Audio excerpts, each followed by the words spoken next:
Excusez-nous pour le retard auquel nous commençons. Sachez que Jésus vous aime et nous aussi, nous vous aimons. Nous sommes là ce matin, comme on l'avait annoncé dans notre page, que nous allons traiter d'un thème qui est le brisement des liens ancestraux ou liens héréditaires, vérité ou mission. Donc nous demandons à nos frères et sœurs de se connecter, d'informer les uns les autres pour qu'ils puissent se connecter, pour qu'ensemble nous puissions suivre la parole de Dieu. Nous allons traiter ce thème sans passion, nous allons le traiter à la lumière de la parole de Dieu. Ce n'est pas que nous avons l'exclusivité du message. Nous saluons au passage les hommes de Dieu qui ont traité ce message, ce thème avant nous. Mais nous voulons apporter notre pierre à l'édifice.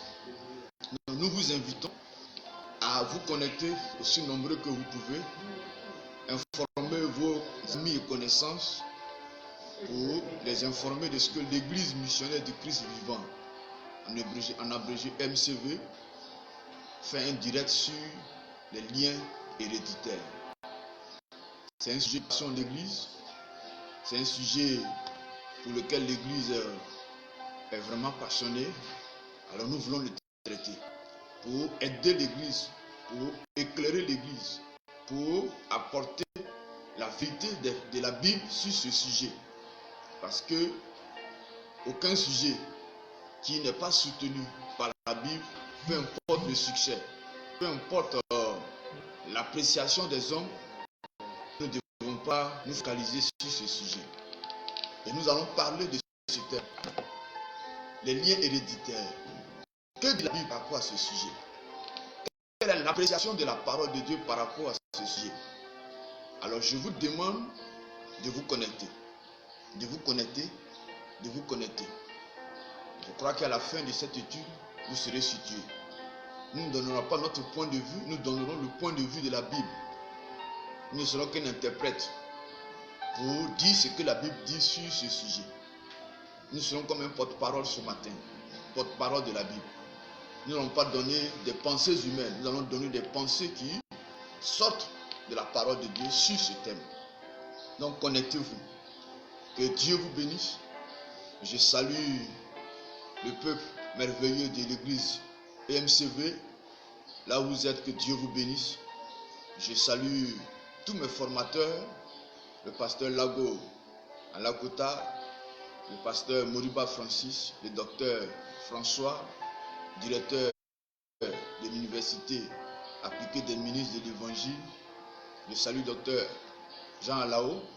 Je salue vraiment tout le corps de Christ, tous mes amis dans le corps de Christ, le pasteur Delutro, le pasteur Lago Ezekiel, le pasteur Boumtso Mathias. Je salue le pasteur Beaucoup Simplice. Je salue tous mes enfants spirituels.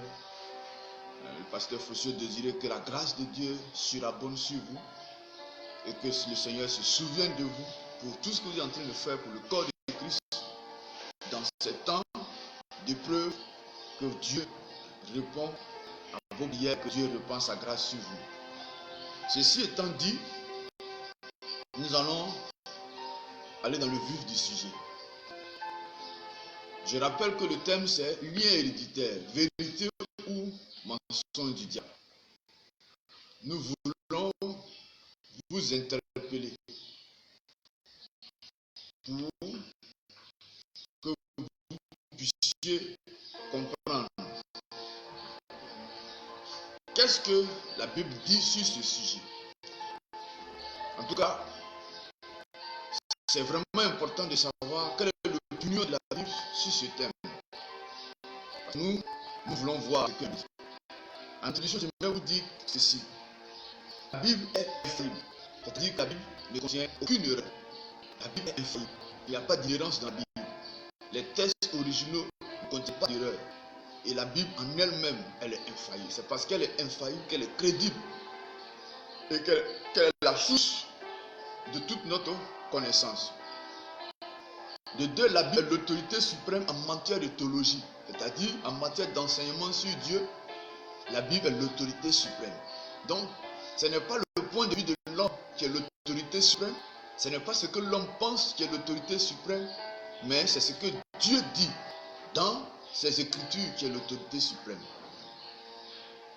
Autre chose que je voulais dire en introduction, l'Église doit se soumettre aux Écritures et non les versets.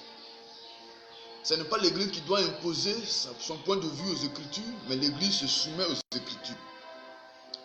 L'Église ne détermine pas ce que l'Écriture enseigne, mais c'est l'Écriture qui doit déterminer ce que l'Église devra enseigner.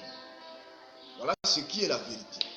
Ce n'est pas l'Église qui détermine ce que l'Écriture doit enseigner, mais c'est l'Écriture qui détermine ce que l'Église enseigne. En matière de théologie, l'autorité, c'est la parole de Dieu. Et autre chose, c'est que l'Écriture est interprétée par elle-même. La Bible s'interprète par elle-même. Ce n'est pas un document extérieur à la Bible qui nous permet de l'interpréter. On interprète les Écritures par les Écritures. Et dernier élément, toute révélation et tout commentaire de la Bible doivent se conformer à l'ensemble de la révélation des Écritures. Voilà des vérités que je voulais dire en introduction. Toute révélation, c'est-à-dire si un homme de Dieu, si un enfant de Dieu a une révélation ou bien fait un commentaire de la Bible, ce commentaire doit se conformer à l'ensemble de la révélation des Écritures.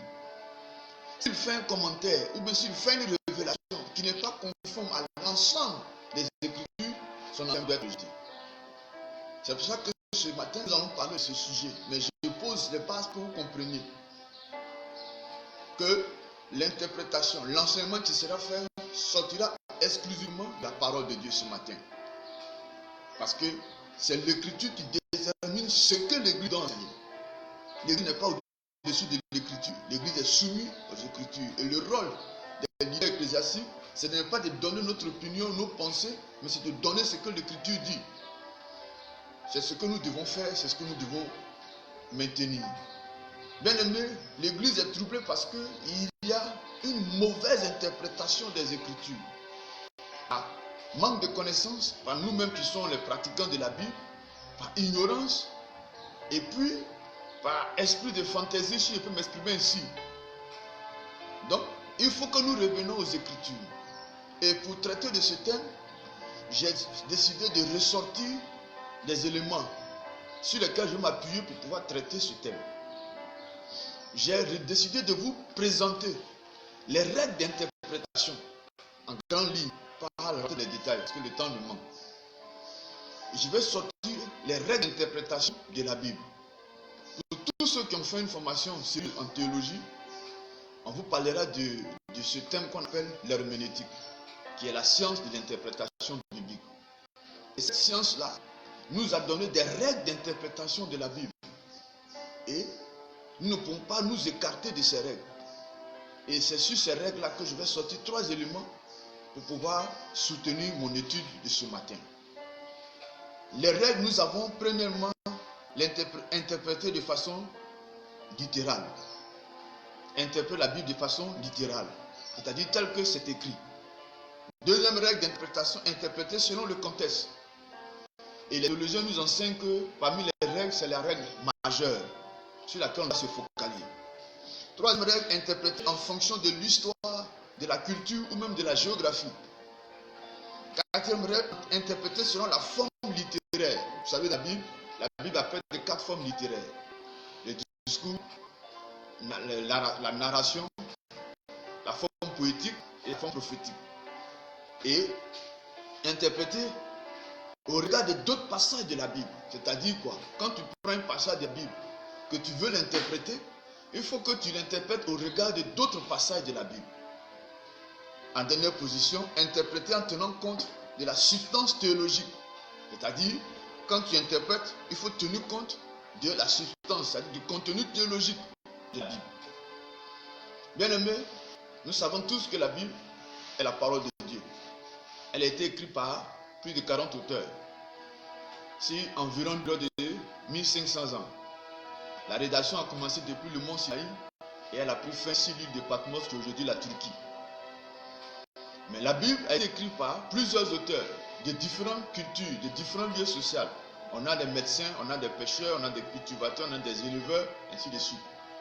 Mais ce qui est remarquable, c'est qu'ils ont été inspirés par une seule personne, si je peux m'exprimer ici, qui est le Saint-Esprit. C'est le Saint-Esprit qui a inspiré. C'est pour ça qu'il n'y a pas d'erreur dans la Bible. C'est pour ça que la Bible ne se contradit pas. Donc, quand nous faisons des interprétations, ou bien nous aboutissons à des doctrines, et que ces conclusions doctrinales ne sont pas en harmonie avec certains passages, avec certains enseignements de la Bible, c'est que notre conclusion n'est pas bonne. Notre conclusion n'est pas bonne. C'est nous qui devons revoir notre conclusion, notre interprétation. Donc ce matin, pour traiter de ce thème, je vais m'appuyer sur 3 règles d'interprétation de la Bible. Je vais m'appuyer sur l'interprétation selon le contexte. Je vais m'appuyer sur l'interprétation au regard des passages de la Bible. Et je vais m'appuyer sur l'interprétation tenant compte de la substance théologique. Voilà les 3 règles que je vais utiliser pour interpréter, pour traiter de ce thème qui est les liens héréditaires, vérité ou mensonge du diable. Je vais partir sur la base d'un certain nombre de passages. Pour ceux qui sont les adeptes, ceux qui enseignent ce message, c'est-à-dire les liens héréditaires, voilà un certain nombre de passages sur lesquels ils s'appuient pour soutenir leur argumentaire, pour dire que la Bible soutient ce qu'ils sont en train de faire et que ce qu'ils sont en train de faire est biblique. Il y a un certain nombre de passages. Je ne peux pas dire que je connais tous ces passages, mais j'ai quand même énuméré un certain nombre de passages. Je vais vous les exposer, je vais vous les lire, et à la suite de ça, on va maintenant les décortiquer à partir de ces règles d'interprétation que nous avons de la Bible. Le premier passage se trouve dans Exode 20. Pour ceux qui ont une Bible, ils peuvent suivre avec moi. On est en train de faire une étude, ce n'est pas une prédication. Exode chapitre 20.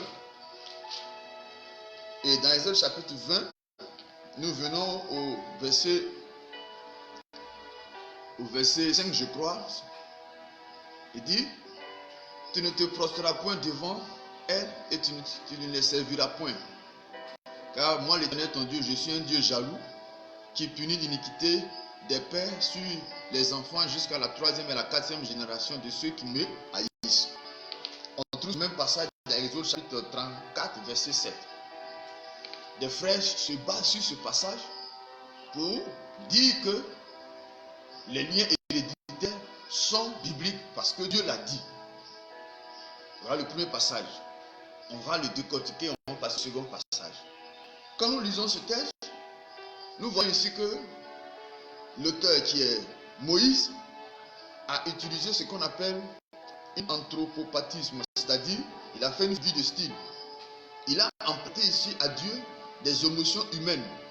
Par exemple, la jalousie, c'est une émotion humaine qu'il a attribuée ici à Dieu, tout en sachant que Dieu n'est pas jaloux, parce que Dieu est plein d'amour.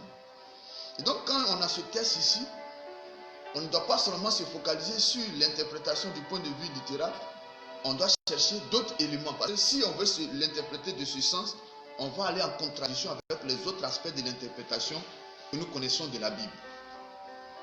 Bien aimé, il dit, tu ne te prosterneras point devant elle et tu ne les serviras point. Car moi, l'Éternel, ton Dieu, je suis jaloux. Alors, qu'est-ce que je fais?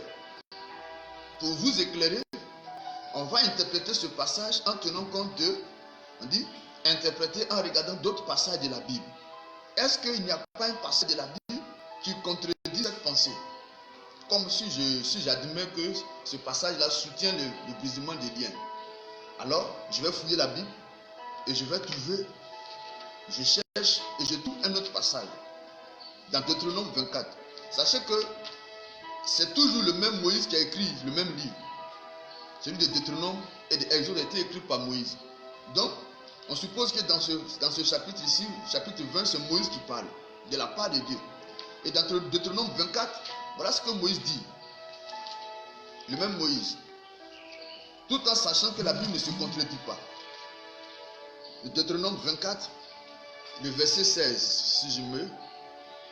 Il dit, On ne fera point mourir le père pour les enfants, et on ne fera point mourir les enfants pour les pères. On fera mourir chacun pour son péché.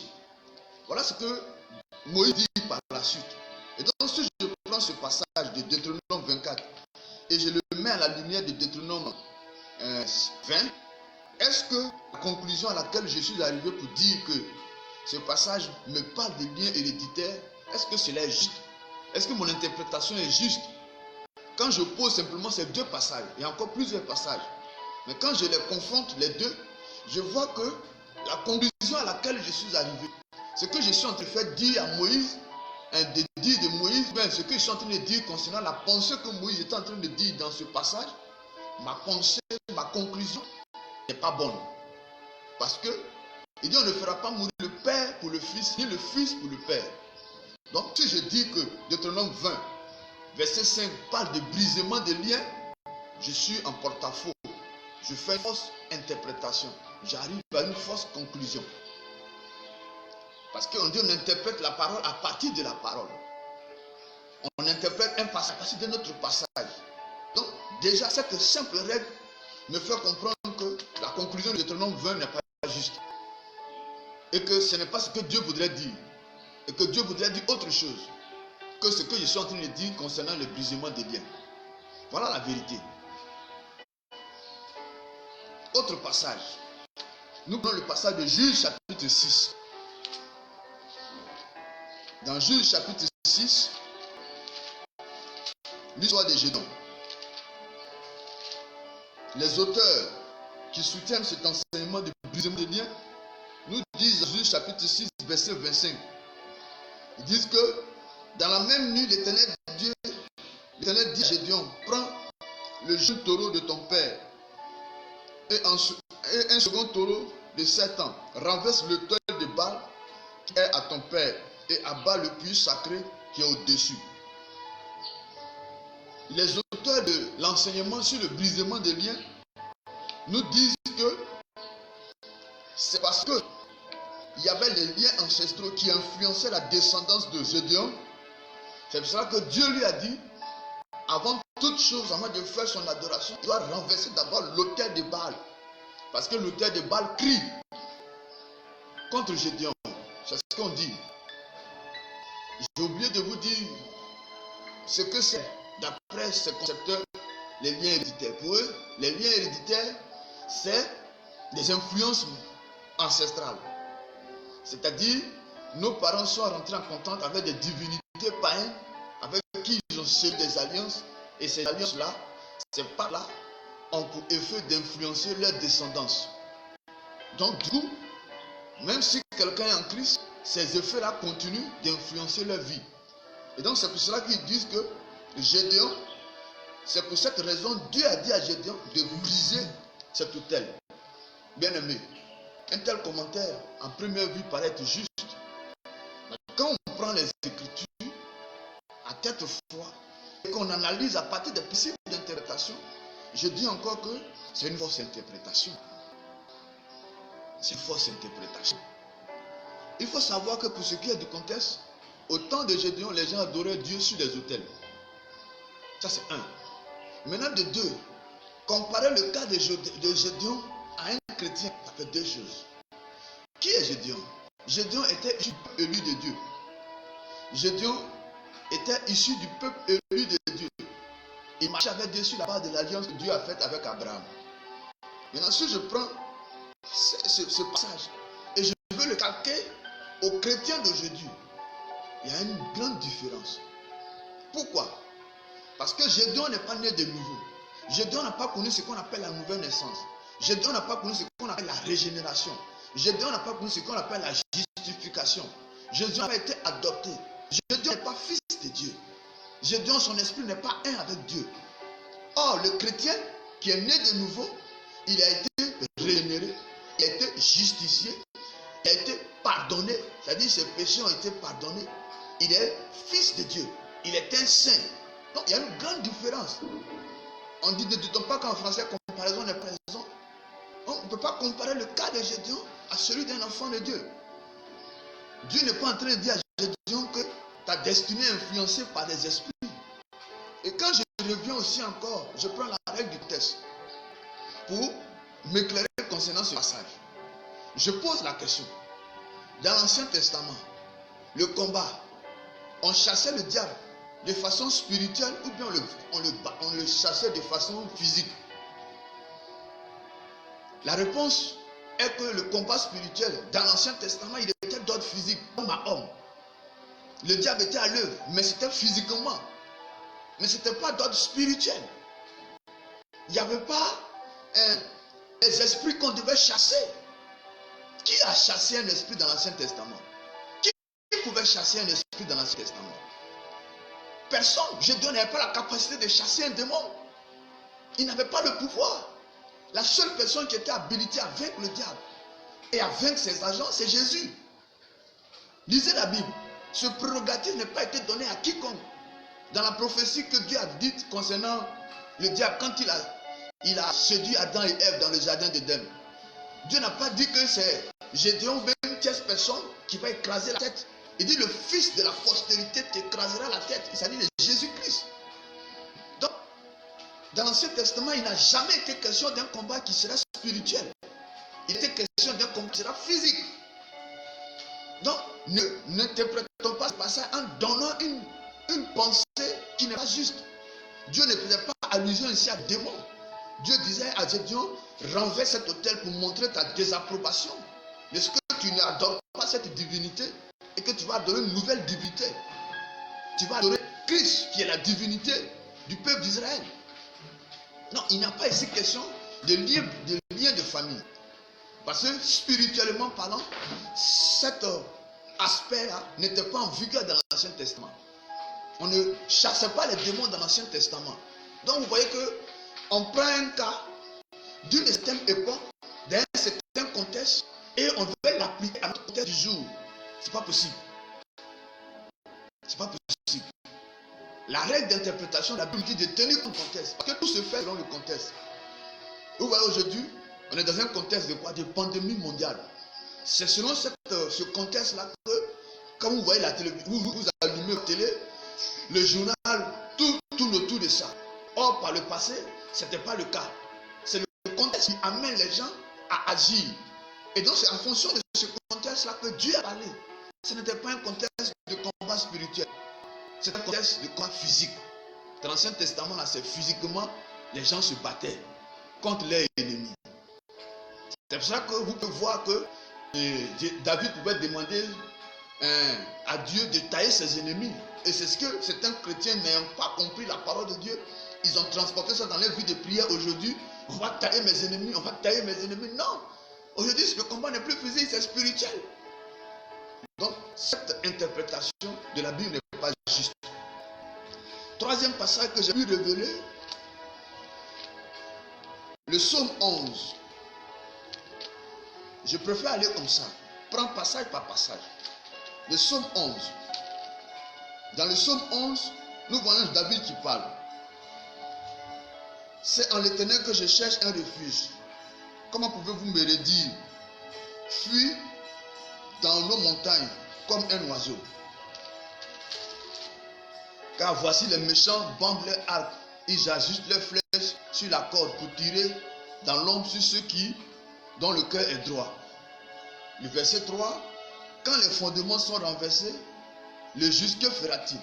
Voilà encore un passage sur lequel les adeptes de cet enseignement-là s'appuient pour dire que quand tes fondements sont renversés, quand tes fondements sont liés, quand tes fondements sont pourris, quand une maison n'est pas bâtie sur une bonne fondation, elle ne peut pas résister. Non, si ta vie n'est pas assise sur une bonne fondation, elle ne peut pas résister. Et que tes parents ont adoré telle chose, et aujourd'hui les auteurs de famille sont en train de crier sur toi, sont en train de te réclamer.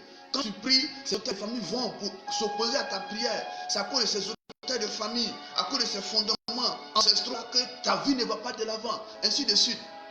Mais bien aimé, est-ce que vous avez bien lu ce passage? Est-ce que ça a été bien lu?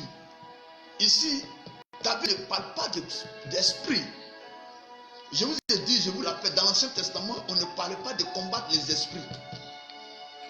On ne parlait pas de combattre les esprits.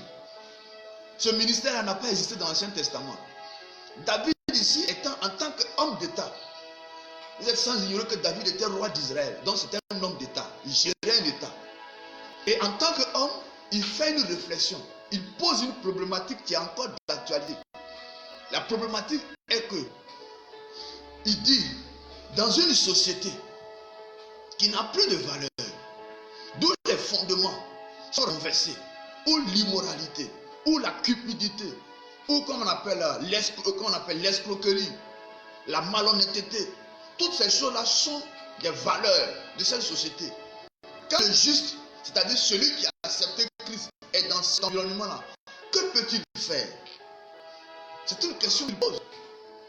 Je ne veux pas citer de corporation, mais un enfant de Dieu qui est dans une corporation où les gens sont malhonnêtes, où les gens ont établi des principes pour escroquer les usagers.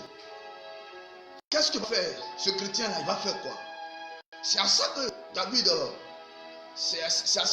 voulait en revenir. Il posait la problématique de savoir, quand il n'y a plus de valeur, il n'y a plus de moralité, et qu'un chrétien qui a une certaine moralité dans cet environnement-là, ça devient compliqué pour lui. Donc, il n'est pas ici en train de parler de liens de famille qui est en train d'influencer la vie de quelqu'un. Il ne pose pas ce problème. Donc, ne donnez pas à ce passage ce qu'il ne dit pas. Ne sortez pas une pensée qui est loin de l'auteur. C'est pour cela qu'il est important que nous étudions la Bible. Nous devons revenir à la parole. Ne cherchons pas des révélations à tout être. Lisons la Bible simplement et avec l'aide du Saint-Esprit, nous allons sortir ce que l'auteur veut dire. Voilà encore d'autres passages concernant ce même problème. On me fait parler de David, le roi David, dans 1 roi chapitre, je crois, dans 1 Samuel 12. Dans 1 Samuel 12, on voit David qui a péché. Et à la suite de ça, vous pouvez lire 5 Samuel 12, verset 7 à 14. Dans 1 roi 21, verset 29, on parle aussi d'Akab. Quand David a péché, il a commis son adultère avec la femme d'Uri. Dieu a envoyé son serviteur Nathan pour lui parler. Dieu a été clair. Il dit, comme tu as péché, tu as fait ça, voilà ce qui va t'arriver. Il dit, l'épée ne se éloignera point de ta maison. Toi, tu as fait ça en cachette. Moi, je vais prendre tes femmes, je vais les donner ça en public. Ta maison sera trouée. Les gens disent que c'est à cause de ça, à cause de ce problème, de cette parole-là, que à la suite, Salomon est devenu un fornicateur. C'est le problème des liens. La même parole a été dite par Dieu à Akab. Dieu a envoyé son prophète pour dire à Akab, voilà ce que tu as fait, voilà ce que tu as fait. Je vais frapper, je vais te frapper et je vais frapper ta maison. Bien aimé, ce n'est pas lien héréditaire, c'est Dieu qui décide de sanctionner David et de sanctionner le roi Akab. Il sanctionne leur conduite, leur immoralité. Il n'y a pas de problème de lien ici, il sanctionne. Et comprenez que dans l'Ancien Testament, on était dans le contexte de la loi. Et la loi, c'était quoi? Œil pour œil, dent pour dent. Voilà ce que la loi était. Et donc Dieu a décidé de sanctionner David et Akab pour leur péché. Ce n'est pas une affaire de lien, ce n'est pas le lien qui est venu s'introduire. Ce n'est pas que ça. Et que leurs descendants se sont mal comportés. Mais quand vous lisez la Bible, vous allez voir que certains enfants de David se sont bien comportés. On peut citer comme ça Ézéchias. On peut citer comme ça Josaphat. Pareil aussi pour Akab, son fils Joas. Donc ce n'est pas une affaire de lien. C'est une décision. Dieu a décidé de sanctionner les fautifs et de répercuter sa sanction sur ses descendants. Même si Akab, vous allez voir, quand Akab est repenti, Dieu a dit, bon, je ne ferai pas venir ça de ton vivant, mais c'est après ta mort. Est-ce que vous savez que dans l'Ancien Testament, le péché, le sang des animaux servait à couvrir le péché. Il ne faisait pas le péché. Il cachait le péché. Comme je prends cette feuille pour couvrir ma Bible. C'est ce qui se passait. Et donc, il y avait ce qu'on appelait dans l'Ancien Testament les conséquences après pardon. C'est-à-dire que dans l'Ancien Testament, même si tu avais confessé ton péché, les conséquences conséquences pouvaient venir. C'est-à-dire un châtiment pouvait venir. Mais ce n'est pas le cas de la nouvelle alliance. Dans la nouvelle alliance, je dis ça, je vais préciser. Je ne suis pas en train de donner une licence au péché, mais je vais donner simplement que la parole de Dieu. Dans la nouvelle alliance, qu'est-ce qui se passe? La Bible dit dans 1 Jean 1, verset 9, que si nous péchons, si nous confessons notre péché, notre Dieu est juste pour nous pardonner, pour nous purifier de toute iniquité. Non seulement, donc quand tu confesses la nouvelle alliance, que tu te repens, Dieu te pardonne. Et il n'y a plus de conséquences après ton pardon. Pourquoi? Parce que le sang de Jésus ne couvre pas le péché. Le sang de Jésus efface le péché. Ça veut dire que Dieu ne se souvient pas de toi. Il ne se souvient pas de toi en tant que pécheur. Il ne voit plus ton péché. Parce que le sang a effacé. Ce qu'on ne voit pas, on ne peut plus se souvenir de ça. Je le dis en m'appuyant encore sur des passages. Parce que, je l'ai dit en introduction, toute déclaration doctrinale qui n'est pas soutenue par la parole de Dieu n'est pas juste. Nous lisons dans Hébreux chapitre 10, verset 16. Voilà ce que le Seigneur dit. Voici l'alliance que je fais avec eux. Après ces jours-là, dit le Seigneur, je mettrai mes lois dans leur cœur et je les écrivrai dans leur esprit, il ajoute. Et je ne me souviendrai plus de leur péché ni de leur iniquité. Or, là où il y a pardon des péchés, il n'y a plus d'offrande. Or, là où il y a pardon des péchés, il n'y a plus d'offrande pour le péché. Voilà ce que Dieu dit. Hébreux 9, à partir du verset 25, dans le même ordre d'idée. Hébreux 9, verset 25, il dit, et ce n'est pas pour offrir, ce n'est pas pour s'offrir lui-même plusieurs fois qu'il est entré comme souverain sacrificateur, comme le souverain sacrificateur entre chaque année dans le sanctuaire avec du sang étranger. Autrement dit, il nous a fallu qu'il lui souffre plusieurs fois depuis la création du monde. Tandis que maintenant, à la fin des siècles, il a apparu une seule fois pour abolir le péché par son sacrifice. Pour abolir le péché par son sacrifice. Là, il parle de l'offrande générale de tout le monde. Nous lisons Hébreux 8. Hébreux 8, verset 11. Il dit, aucun n'enseignera plus son citoyen, ni aucun son frère, en disant, comme le Seigneur, car tous me connaîtront, plus petit jusqu'au plus grand d'entre eux. Parce que je pardonnerai leur iniquité et je ne me souviendrai plus de leur péché. En disant une alliance nouvelle, il a déclaré la première ancienne. Or, ce qui est ancien, c'est ce qui a vieilli et est prêt à disparaître. Donc, dans la nouvelle alliance, le péché, quand il est confessé, abandonné, Dieu ne se souvient plus de ça. C'est fini. Or, dans l'ancien temps, ce n'était pas le cas. Il est pardonné, mais comme il est couvert, il y a des conséquences. Donc, c'est juste pour ça que Dieu a décidé de frapper, de punir David, de punir Akab. Et il a répandu cette sanction sur ses descendants. Ce n'est pas une affaire d'esprit, de lien héréditaire. Voilà la vérité des faits. Maintenant, on vient dans le Nouveau Testament. Voilà encore un passage phare que les gens utilisent pour justifier cet enseignement des liens héréditaires. Jean chapitre 11. Jean chapitre 11, nous venons au verset 44. Le verset 44 nous dit, et le mort sortit, les pieds et les mains liés de bandes, et le visage enveloppé d'un linge. Et Jésus leur dit, déliez-le, laissez-le aller. Beaucoup de prédicateurs qui soutiennent cet enseignement nous disent que Lazare est revenu à la vie. La vie était en lui, mais Lazare avait des problèmes. Tu peux recevoir Jésus et avoir la vie en toi et être lié. Voilà ce qu'ils disent. C'est un grossier mensonge. C'est un mensonge. Parce que ce n'est pas conforme à la pensée. Nous allons le décortiquer par rapport au contexte. Je donne la règle d'interprétation qui nous parle du contexte. Pour dire quoi? C'est dans quel contexte? Comment les Juifs enterraient leurs morts? Il faut le comprendre.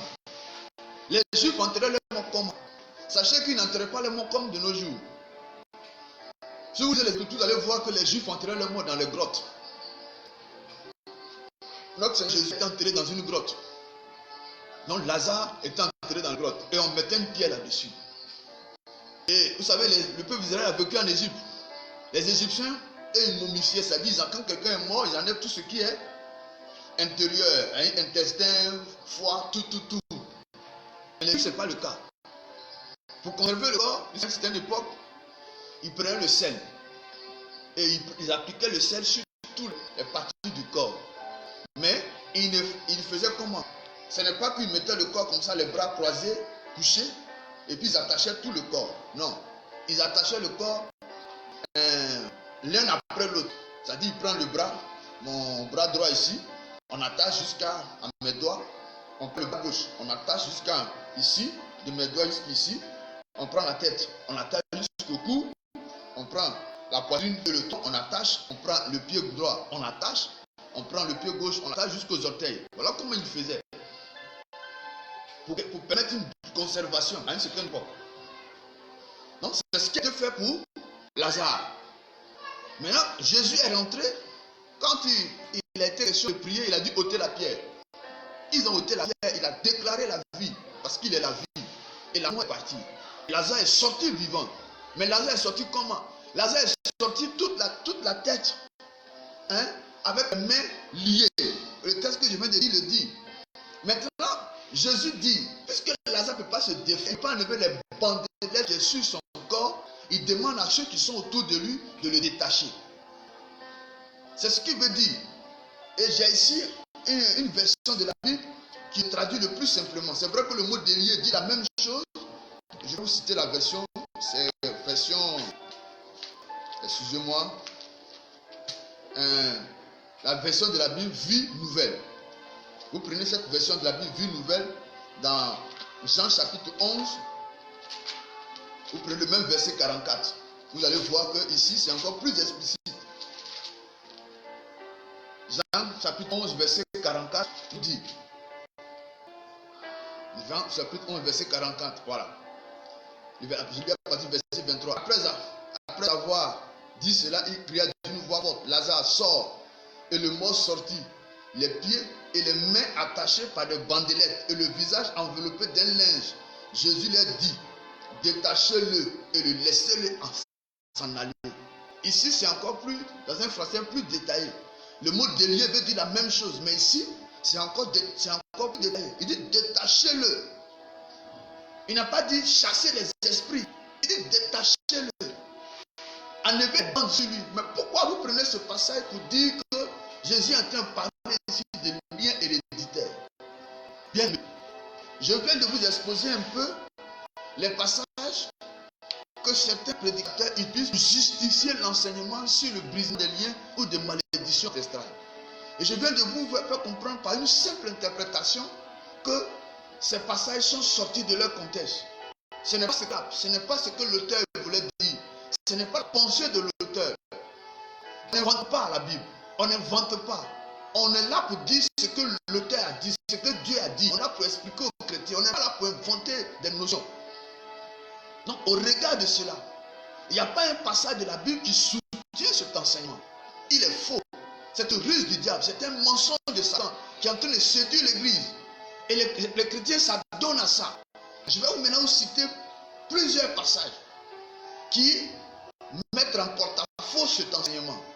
Je vous ai donné Deutéronome 24. Nous allons citer, nous allons lire. On va prendre la Bible. Jérémie 31. Voilà ce que Dieu dit par la bouche du prophète Jérémie. Jérémie 31, verset, excusez-moi, 29. Jérémie 31, verset 29. En ce jour-là, on ne dira plus que les pères ont mangé des raisins verts et les dents des enfants ont été agacées. Verset 30.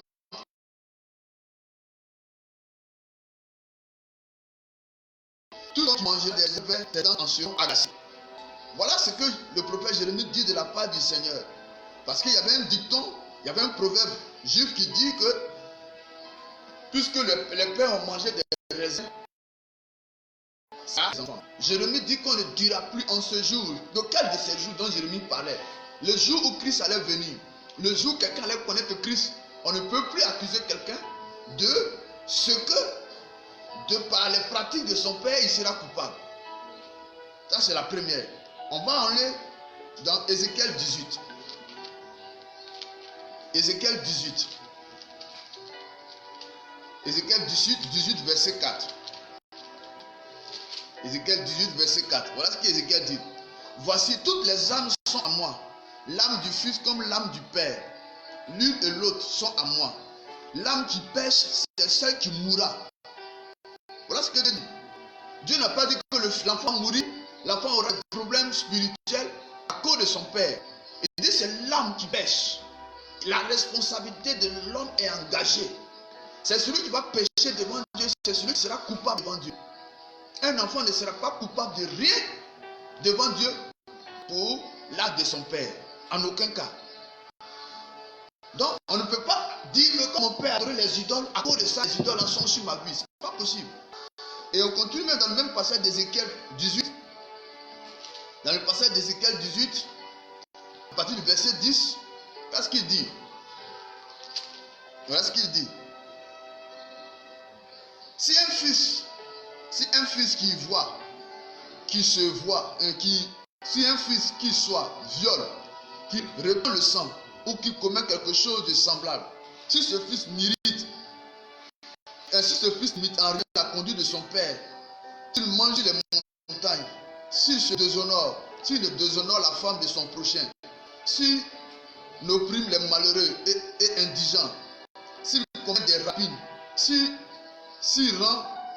ne rend pas le gage, s'il se lève les yeux vers les idoles et les abominations, s'il prête à intérêt et tire usure, ce fils-là vivrait.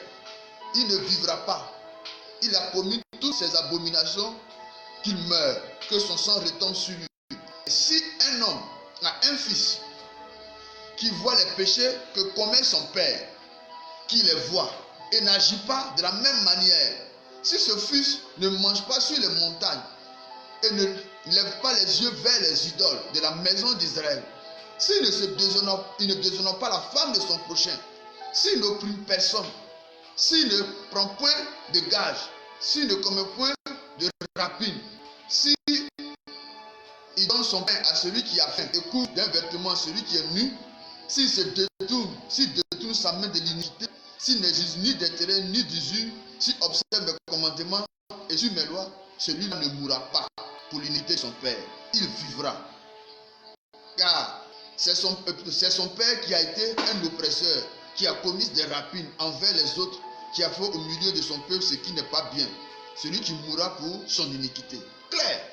La Bible n'a pas dit que un père, parce qu'il est mauvais, de facto la vie de son enfant est condamnée. Ce n'est pas possible. D'où nous vient que les prédicateurs d'aujourd'hui disent non, ton papa est un adorateur d'idoles. Ton papa a fait ceci, ta famille a fait cela. Dans ma famille on adore l'eau, dans ma famille on fait ceci. Et donc ces démons-là crient vengeance. Mais par l'écriture, je vous dis en introduction que toute révélation et tout commentaire de la Bible doit se conformer à l'ensemble de la révélation de l'Écriture. Donc quand tes commentaires sont conformes, ne sont pas conformes à l'ensemble de la révélation de la Bible, ce que tu dis ne vient pas de Dieu. Bien aimé, pourquoi on nous donne ces enseignements qui ne sont pas conformes à la parole de Dieu? Pourquoi? Nous avons Ésaïe 10, verset 27. Ésaïe 10, verset 27, je vais paraphraser. Nous dit quoi? Que c'est l'onction qui brise le joug. Ce n'est pas que chose, on va le dire. Ésaïe 10,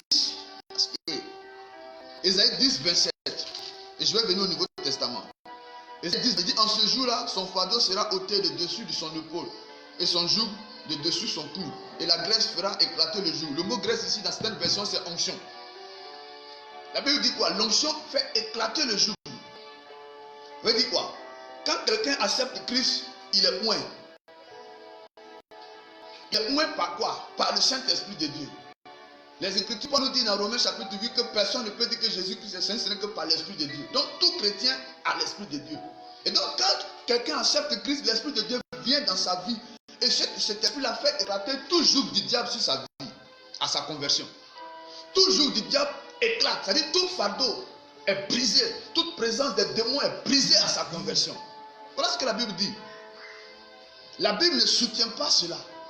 Maintenant, quand nous prenons les textes du Nouveau Testament, il y en a tellement.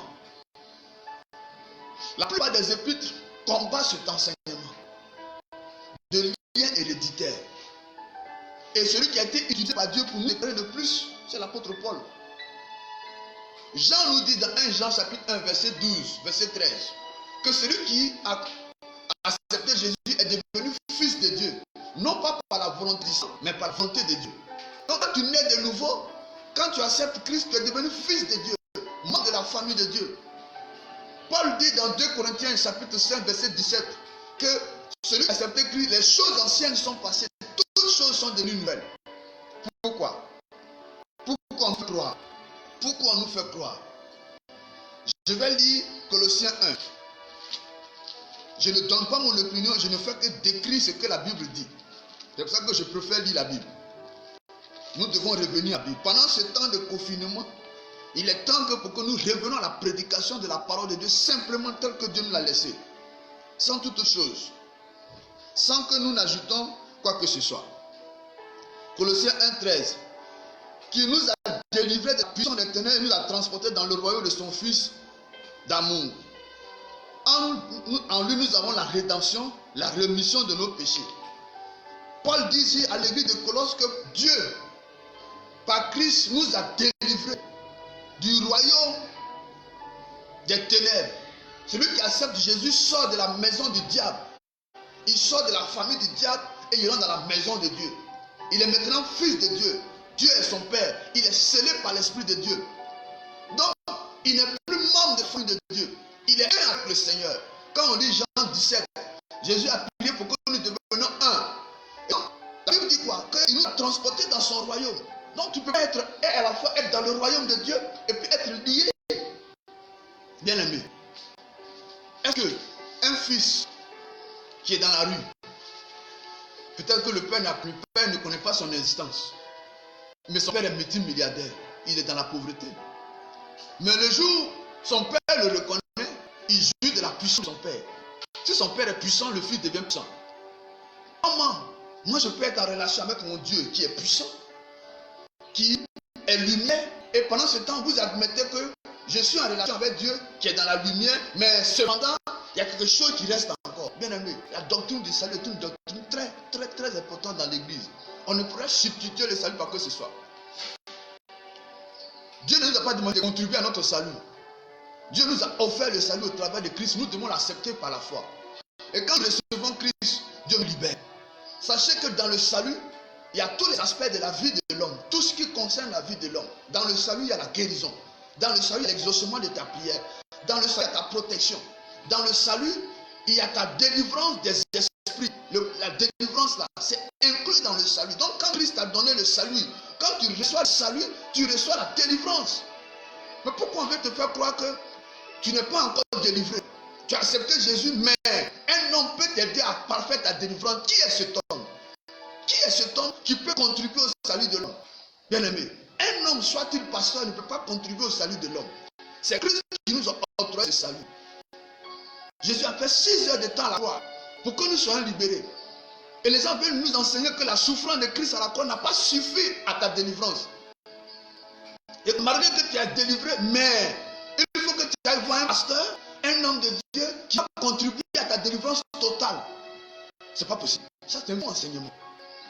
Aucun texte de la Bible ne le soutient. Aucun texte. Aucun texte. Aucun texte. Bien aimé. La Bible nous dit dans Jean chapitre 10 que quand tu reçois Jésus, Jésus est venu pour nous donner la vie en abondance. J'aime bien ce passage. Mais le texte grec nous dit quoi? Et je salue ici en passant mon formateur, le docteur Alao. Le texte grec nous dit ici que nous précise la qualité de vie que Dieu est venu nous donner. Il dit Jésus est venu nous donner la vie Zoé. C'est-à-dire le champ de vie que Dieu possède. La qualité de vie que Dieu a. Autrement dit, quand tu reçois Jésus, tu as le même germe que Dieu. Tu as le même ADN que Dieu.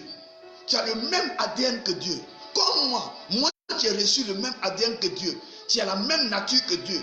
Je suis participant de la nature de Dieu. C'est ce que Pierre me dit. 2 Pierre chapitre 1, verset 3. Pierre dit que celui qui a accepté Christ, il est participant de la nature de Dieu. 2 Pierre 1, 3.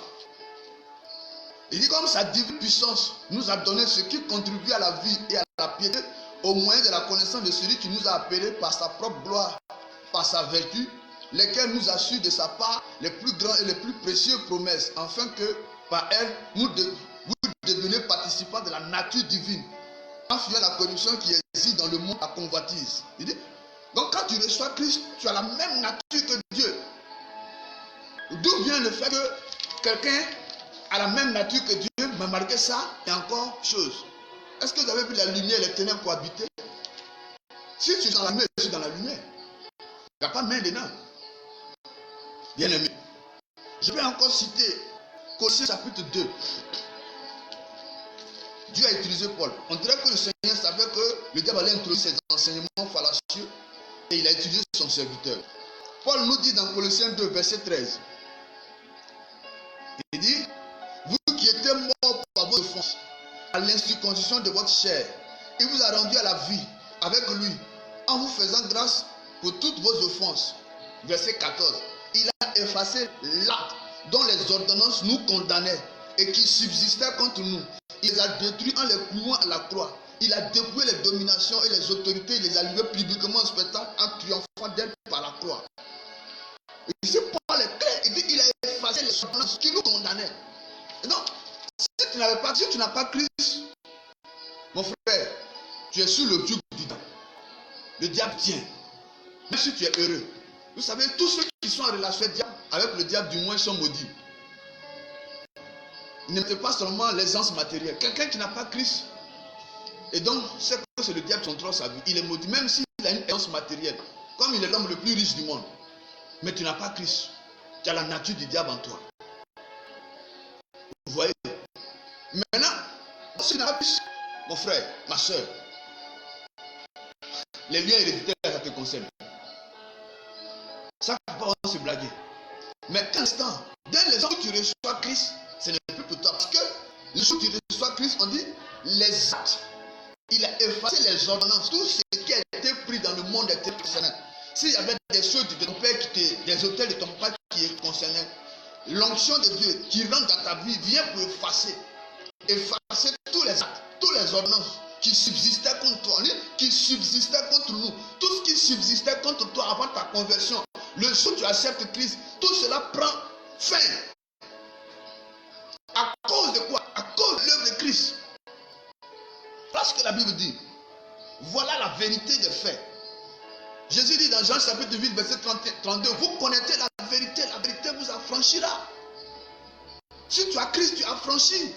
Paul nous dit dans Galates chapitre 1, chapitre 5, le verset 1, c'est pour la liberté que Christ nous a affranchis. Comme un homme qui est libre, vous pouvez l'accuser de quoi que ce soit. Bien aimé.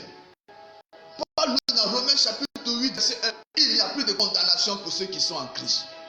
Qui accusera les élus de Dieu? Qui va m'accuser? Là, celui qui condamne. Le juge suprême dit, parce que tu as accepté Jésus, il n'y a plus de condamnation. Est-ce que les chrétiens savent? Ou plutôt que de pomper l'esprit des chrétiens, leur fait peur. Et à la suite, ils seront assujettis au diable. Non. Disons la vérité. Nous avons, c'est vrai, des sympathisants du royaume à l'église. Les gens qui n'ont pas encore accepté Christ. Même, ce n'est pas l'église qui sauve. Ce n'est pas le ministère du pasteur qui sauve. C'est Jésus qui sauve. Disons à nos sympathisants du royaume, ceux qui fréquentent nos assemblées, qui sont encore sympathisants, qui ne sont pas encore membres du royaume, parce qu'ils n'ont pas encore accepté Christ, de sortir de là. Parce que tant que tu n'as pas encore accepté Christ, tu es sous le joug du diable. Le diable tient ta vie. Voilà la vérité. Paul dit, il n'y a plus de condamnation. Il dit, qui accusera les élus de Dieu? Qui? Dieu nous a justifiés. Un de ces jours, je vous parlerai de la justice de Dieu. J'aime bien ce thème. Parce qu'il est réel. Dieu m'a justifié en Christ. Et à cause de ça, je suis un saint. Voilà la vérité des faits. Je devais être condamné, mourir à cause de mes erreurs. Et Jésus a pris ma place. Et Dieu a dit, parce que tu es mort à la croix, tu as satisfait ma loi, quiconque croira en ta parole, je le déclare juste. Un homme qui est déclaré juste, qui n'est plus innocent, il n'est plus coupable.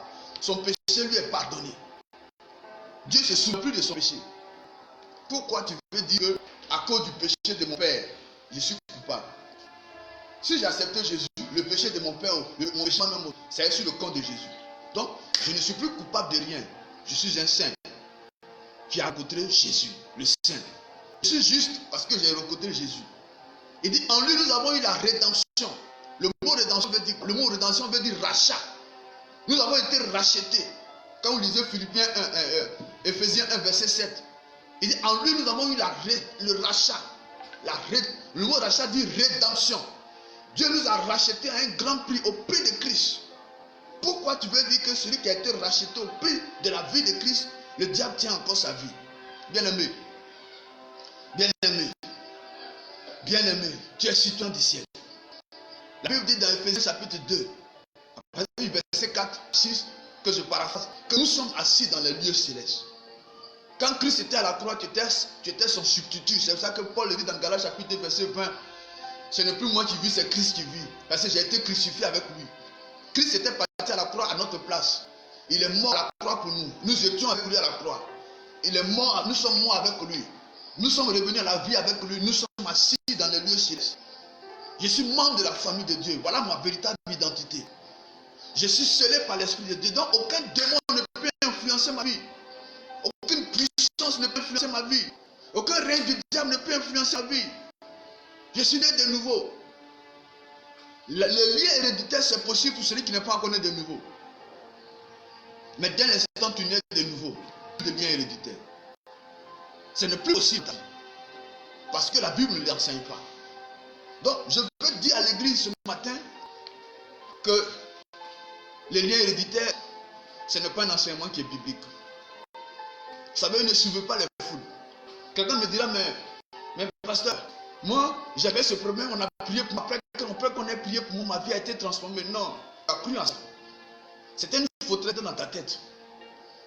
Une forteresse, c'est le système de pensée par lequel le diable te gouverne. Tu crois que tu es lié, qu'il y a un lien héréditaire, alors ce système de pensée va gouverner ta vie, va influencer ta vie. Voilà le problème que tu avais.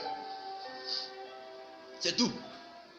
Mais comme ton pasteur t'a dit que tu es libéré, tu as cru en sa parole, ça t'a libéré psychologiquement, et ça y a un impact sur ta vie. Sinon, dans la vérité des faits, il n'y a pas de lien héréditaire pour quelqu'un qui est né de nouveau. Ça n'existe ni. C'est une invention du diable. C'est un enseignement inventé par le diable pour séduire, pour maintenir encore les chrétiens captifs, pour leur faire croire que le diable est quelque chose. Il n'est rien. Prêchons l'évangile. Amène les gens à la repentance. Oh, bien, j'ai soif de parole. Et je vais vous partager ce que Dieu m'a partagé. Il y a encore trop de choses qu'on nous a enseignées qui n'est pas juste. Est-ce que vous savez que dans le Nouveau Testament, dans le livre des Actes des Apôtres, est-ce que vous savez que toutes les délivrances qui ont été faites dans l'Acte des Apôtres, ce n'est pas un chrétien, c'est des païens. Même Jésus dans le Nouveau Testament, les hommes pour qui il a prié, il a chassé des démons, c'est des païens. Je ne dis pas qu'un chrétien peut avoir un démon, mais ça encore c'est un débat. Là encore, il y a beaucoup de choses à enseigner sur le corps de Christ. Par la grâce de Dieu, je reviendrai là-dessus un de ces jours. Le chrétien et le démon. Mais pour ce matin, il n'y a pas de brisement de liens. Le chat est battu le jour. Vous voyez, c'est une fuite de responsabilité. Prenez par exemple Adam et Ève. Ils sont les parents de Abel et Caïn. Un couple a donné naissance à 2 enfants. Un est devenu adorateur de Dieu, un est devenu assassin. Pourquoi les liens n'ont pas influencé les deux? L'autre est devenu adorateur, l'autre est devenu... C'est une question de responsabilité. Ce n'est pas une question de lien. Il faut que le chrétien soit mis devant sa responsabilité. On a Akab qui a donné pour ses descendants, on a je crois, Josaphat, et puis on a un autre prophète, un autre roi dont j'ai oublié le nom. Un est devenu adorateur du diable, un est devenu adorateur de Dieu. C'est chacun selon sa responsabilité. Dans le spirituel, c'est ce que tu fais qui compte. Quelle est cette justice de Dieu qui est minable à la justice des hommes? Même la justice des hommes qui se donne, qui dit qu'elle est impartiale, une justice corrompue dont on voit les effets tous les jours, peut pas être meilleure que la justice de Dieu. Dans la justice des hommes, au pénal, Chaque homme est responsable de ses actes. En tout cas, dans un pays démocratique. On ne peut pas accuser un enfant par le simple fait qu'il est le fils d'un tel. Ce n'est pas un délit, ça, devant la loi des hommes. Devant la loi des hommes, le fait que tu sois descendant d'un enfant, d'un monsieur, soit politicien ou homme, tu n'es pas coupable des actes de ton papa. Mais si c'était le cas, les prisons seront remplies. Hein? Si c'était le cas, vous voyez, aujourd'hui en Corée du Sud, l'ancienne présidente, la dame, là, elle est en prison. C'est que son fils sera en prison, ses enfants seront en prison, son mari sera en prison. Mais ce n'est pas le cas. Pourquoi la justice des hommes ne fait pas ça et vous voulez que la justice de Dieu le fasse? Cette justice qui est corrompue, elle a des règles qui sont encore plus équitables et Dieu va à cette règle qui n'est pas équitable. Devant Dieu, on ne peut pas condamner un enfant pour son papa. C'est chacun qui est responsable des actes. C'est ce que tu fais. C'est ce qui témoigne devant toi. Dieu n'a pas dit quoi? Que chacun va rendre compte des œuvres, des actes qu'il aura posés. Tu ne peux pas être coupable de ce que ton papa a fait.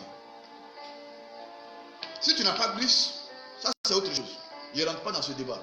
Tu es dans la maison du diable, vous êtes dans la même famille, il est ton papa, il te contrôle. Il décide de te contrôler ta vie. Ça, personne ne pourra faire autre chose, ce n'est que toi seul. Et dès l'instant que tu acceptes Christ, la Bible dit que tu es scellé par l'Esprit de Dieu. Tu es membre de la famille de Dieu, tu es citoyen du ciel. Tu es assis dans les lieux célestes avec Christ. Tu es un avec Dieu. Tu as la nature de Dieu. Donc Dieu ne peut pas être. Tu ne peux pas être dans la présence de Dieu et puis avoir des liens. Tu peux être dans la présence de Dieu et puis avoir des liens ancestraux qui vont t'influencer. Pas possible. Tu ne peux pas être en relation avec Christ et puis tu vas avoir des liens. Aujourd'hui, demain, nous allons fêter la Pâque, qui est la résurrection, qui est la victoire du chrétien. Comment vous pouvez dire que Christ est mort pour que nous soyons libérés et vous voulez nous laisser entendre qu'on n'est pas libéré totalement et qu'un pasteur doit contribuer à ta délivrance totale? C'est pas possible. C'est pas possible. C'est pas possible. C'est un faux mensonge. C'est un mensonge grossier du diable. On est libre en Christ. C'est en Christ qu'on obtient la liberté. C'est en Christ qu'on obtient le salut. C'est en Christ qu'on obtient le salut. Ce n'est pas un homme qui nous donne le salut. Ne confondez pas. Être en Christ, obtenir le salut et entretenir ma relation avec Christ pour ne pas que les démons viennent de nouveau me contrôler. Ça fait deux choses. Mais ne dis pas à un chrétien qui est en Christ, qui est né de nouveau, qui est influencé par l'autel de ses parents. Ce n'est pas possible. En théologie, on n'enseigne pas l'expérience. Quelqu'un me dira, non mais pasteur, moi j'expérimente ça.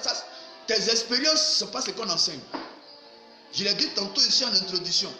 Je l'ai dit et je le répète. L'église doit se soumettre aux Écritures et non l'inverse. L'église ne détermine pas ce que l'Écriture doit enseigner, mais les Écritures, c'est l'Écriture qui détermine ce que l'Église doit enseigner. Tes expériences, c'est tes expériences. Mais ce n'est pas tes expériences que tu dois enseigner. On n'enseigne pas ces expériences. On enseigne ce que la Bible dit. Et la Bible dit que celui qui est né de nouveau, qui a accepté Jésus, il n'est influencé par aucune force du mal. Parce que le joug a été brisé. Il est en communion avec Dieu. Il est en relation avec Dieu. Il est libre. Christ a été pris. Il a été justifié. Il a été pardonné. Ses péchés lui ont été pardonnés. Christ l'a régénéré. C'est pour ça qu'on parle de nouvelle naissance. Christ l'a adopté comme son chose. Dieu l'a adopté comme son fils. Donc, comment tu peux dire que quelqu'un pour qui Christ est mort, il est encore esclave du diable? Bien aimé, voilà un peu ce que je voulais partager avec vous. J'ai pris tous les passages sur lesquels les gens s'appuient. Et j'essaie de vous démontrer à la lumière des règles d'interprétation de la Bible. Pour vous montrer qu'il y a une incohérence dans les interprétations que les gens ont sorties. Et maintenant, je vous ai cité un certain nombre de passages. Il y en a plein. Je n'ai pas tout dit. Il y en a plein. Toutes les promesses du Nouveau Testament, surtout des épîtres, nous enseignent sur ce fait. Nous fait comprendre qu'on ne doit rien au diable. Au contraire, dans la vérité des faits, c'est nous qui sommes les maîtres du diable. Si on est encore lié par le diable, est-ce que quelqu'un qui te tient encore, tu peux avoir une autorité sur lui? C'est pas possible. Dans Marc chapitre 16, Ce n'est pas un certain nombre d'individus que Dieu a donné l'autorité sur les démons. Dieu a donné l'autorité aux chrétiens sur les démons. Donc quand tu nais de nouveau, tu as une autorité sur les démons. Donc ce n'est pas un certain groupe de personnes. Bien aimé, je vois des hommes de Dieu qui se disent qu'ils sont spécialistes de délivrance. Spécialistes de quoi? Là où tous nous a spécialisés, toi tu dis que tu es spécialiste de délivrance? Non, prêchons l'évangile. Prêchons l'évangile. Appelons le peuple à la repentance. Nous avons beaucoup de personnes qui fréquentent nos assemblées mais qui ne sont pas converties. Prêchons l'évangile pour qu'ils se répandent. Dans ce temps de crise, demandons aux gens de se repentir. Voilà le message que Dieu nous a laissé. Ce n'est pas autre chose. Les prophètes de l'Ancien Testament appelaient le peuple à la repentance. Quand Jean-Baptiste a commencé son ministère, son message c'était repentez-vous. Quand Jésus a commencé son ministère, son message c'était repentez-vous. La première prédication de l'ère de l'église primitive par Pierre. Pierre dit repentez-vous. Aujourd'hui on a laissé ce message et on est en train de dire on va faire brisement des liens. Brisement des liens. Brisement des liens. Là où Jésus dit repentez-vous, nous on dit brisement des liens. Comment tu peux briser les liens de quelqu'un qui n'est pas encore né de nouveau? Comment tu peux chasser les démons dans la vie d'une personne qui n'est pas encore née? Mais tu n'as plus de problème que tu n'as donnes des solutions. Bien aimé. La Bible dit quoi? Quand on chasse un démon, il va dans les lieux arides et puis il revient. Mais toi tu l'as chassé. La personne n'a pas Christ dans sa vie. Mais s'il vient là, la condition de la personne sera encore vive. Bien aimé. Revoyons notre message. Le message que Christ nous a laissé, c'est le message de la repentance. Cherchons le royaume et sa justice. On rentre dans le royaume par une repentance totale et sincère. Non, ne blaguons pas les gens pour dire non, c'est à cause des liens ancestraux que ta prière n'est pas exaucée, que ta vie ne marche pas, que tu n'arrives pas à te marier. Dans telle famille, les gens... Même dans la famille, si les gens ne se marient pas, c'est parce qu'ils ne sont pas en relation avec Christ. J'ai oublié. Les gens parlent, on dit non, mais et les maladies héréditaires. Les maladies héréditaires, c'est purement scientifique. C'est une question de germe. Je ne suis pas un spécialiste de la médecine, je suis un prédicateur de l'évangile. Je ne suis pas trop m'aventurer. Mais je sais que c'est pas pour germe. Il y a des maladies qui sont purement génétiques. Quand Dieu dit l'homme doit se reproduire selon son espèce, il est en train de parler ici du germe. Il est en train de parler ici de l'ADN. Donc il y a des maladies qui vont s'installer dans les germes de l'homme. Donc c'est tout à fait normal, puisque dans la reproduction d'une espèce, qu'elle soit animale ou bien humaine, les germes, les cellules là, se reproduisent. C'est normal que la maladie vienne s'installer dans l'enfant. C'est purement génétique. Ça n'a rien à voir. Il y en a qui disent non, et le sang, ce qui est dans le sang. Ici de nouveau, mais le sang c'est quoi? L'homme est esprit. Si je suis né, mon esprit est né de nouveau, c'est fini. Qu'est-ce que c'est appelé le sang? Le sang c'est quoi? Si le sang c'est le lien, c'est la maladie. Je prends le sang de mon père, c'est vrai qu'il y a en moi. C'est normal que je prenne la maladie. Mais la Bible dit que tout acte qui subsistait contre nous, que ce soit sang, que ce soit n'importe quel quoi, dans tout contexte, Christ a pris tout ça à la croix. Ne vous laissez pas mentir. La solution pour ne pas briser les liens, c'est de se convertir, c'est de se repentir, c'est de changer de vie, c'est d'accepter Jésus comme le Fils de Dieu. Tu verras que le jour où il va rentrer dans ta vie, tu vas voir que tout le fardeau qui était sur ta vie va quitter. Tu vas avoir la paix et tu vas voir d'aller de là. Bien aimé, voilà ce que la Bible dit. Il n'y a pas de brisement des liens. C'est un grossier mensonge. C'est un mensonge aujourd'hui, c'est un mensonge demain. Je ne dis pas que ceux qui prêchent ça sont des faux types, sont des faux pasteurs, mais je dis que cet évangile-là est faux. Je ne juge pas l'homme. Mais je parle de cet évangile, cet enseignement que les gens prêchent. Cet enseignement n'est pas doctrine, n'est pas biblique. L'homme n'est pas faux, l'enseignement est faux. C'est tout ce que je dis. Parce que la Bible ne le soutient pas. Un enseignement que la Bible rejette et qui ne vient pas de Dieu. Donc, soyez bénis. Nous allons encore nous séparer pour vous retrouver la semaine prochaine par la grâce de Dieu. Vraiment, je vous demande de partager ce message. Aussi grand. Ceux qui l'écoutent, partage-le. Partage-le au maximum. Parce que l'église a besoin. Aujourd'hui, on ne prêche plus. Dans nos églises, les 3/4 des activités de l'église se tournent autour des moyens de chasser les démons. Je verrai avec mes enfants le prochain thème. S'il faut parler des démons ou bien parler de certains aspects. Mais sachez que Jésus est mort à la croix. Une fois que tu as accepté Jésus, tu es libre pour de bon. Tu es libre. Maintenant, tu dois demeurer dans cette liberté. Maintenant, tu dois garder cette liberté. Ça, c'est ta nouvelle responsabilité. Mais le jour où tu as accepté Christ, il n'y a plus de redevance. Tu ne dois plus rien au diable. Au contraire, tu es devenu son maître. C'est toi qui es son maître. Comme le chien est son maître. C'est à toi de lui dire, sors, il va partir. Ce n'est plus lui qui doit t'influencer. On ne peut pas influencer l'enfant de Dieu. Tu es en relation avec Dieu. Tu es dans la maison de Dieu. Et dans la présence de Dieu, ce qui est du diable ne peut pas rentrer. Rien de ce qui est du diable ne peut plus rentrer dans la présence de Dieu. Dans la présence de Job, c'est dans l'Ancien Testament. Mais aujourd'hui où je vous parle, la Bible ne nous dit pas que le diable peut être dans la présence de Dieu. Ce n'est pas possible. Donc un enfant qui est de Dieu ne peut pas aller dans la présence de Dieu et puis avec ça, il a encore une présence du diable possible. Ce n'est pas possible. Ce n'est pas possible. Ce n'est pas possible. Tout ce qui est du diable ne peut pas aller dans la présence de Dieu. Or, la Bible dit que nous sommes membres du royaume. Nous sommes fils de Dieu. Nous avons accès au trône de Dieu.